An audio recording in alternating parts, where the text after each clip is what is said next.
車公簽文踢爆黑幕之夫，劉業強話創新肥拔派0.5係見利忘義。大家好，又係我 AI Mini。首先喺度同大家拜個年，今年經濟環境係點，大家都心知肚明，所以我唔講嗰啲恭喜發財嘅客套說話啦，費事大家聽落覺得刺耳。衷心祝願大家喺新嘅一年身體健康、合家平安，無論出面風大雨大。最緊要係一家人齊齊整整，保住份工，保住個健康。好啦，入正題。雖然肥拔仲係好嬲公司出得0.5個月花紅，但今日係大年初二，車公誕。按照傳統，鄉議局主席劉業強為香港求得第22號中簽。簽文係咁講嘅：黑幕之夫不可親，當於善惡上觀人。但凡見利莫忘義，須向人中慮不仁。官方嘅解讀，大家睇新聞都見到啦。劉主席話簽文意思係叫香港唔好守舊，要創新。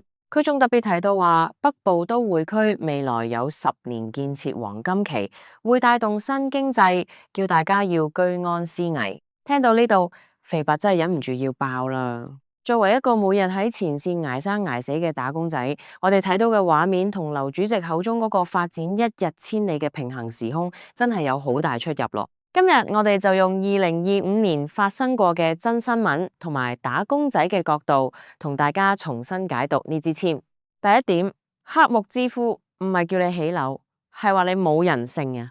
劉主席話黑幕係叫人要雕琢、要創新、搞建設，但係簽文第一句明明係話黑幕之夫不可親，典故係講緊以前有人用木頭刻個老公出嚟，外表似人，但內裏係空心，係冇感情冚。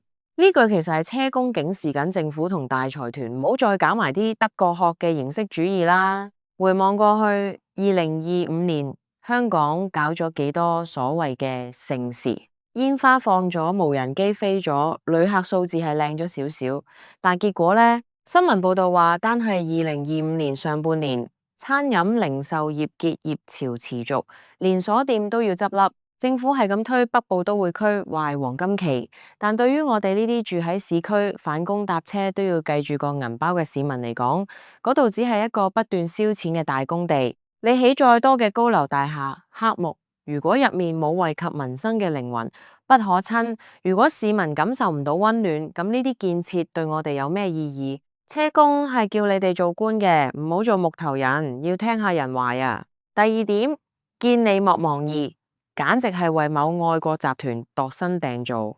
第三句，但凡見利莫忘義，劉主席話係叫大家做生意要小心。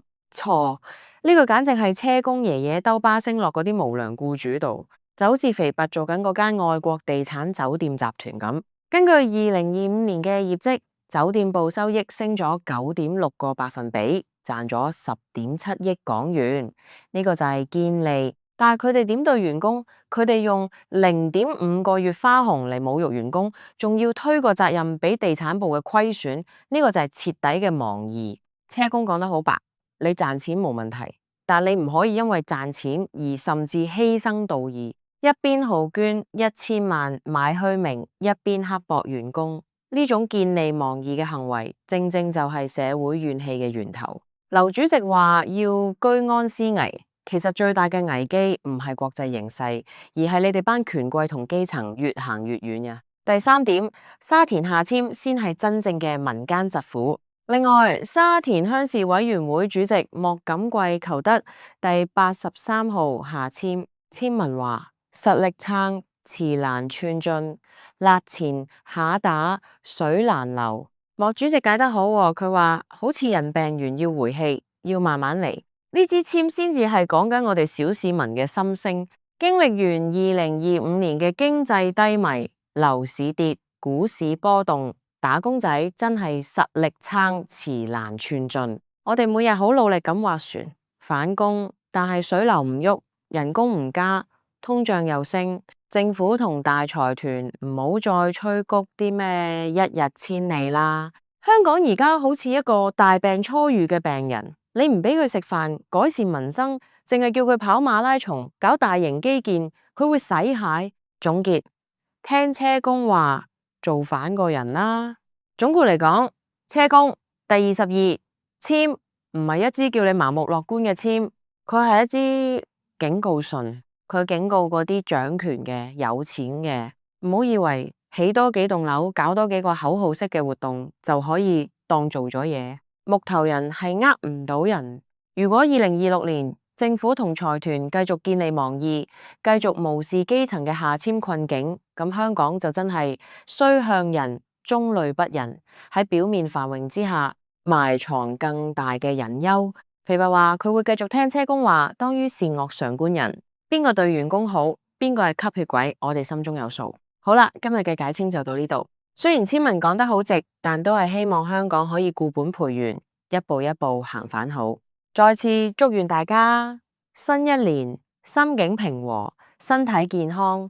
就算只有0.5，我哋都要活得有骨氣，小心地滑。拜拜。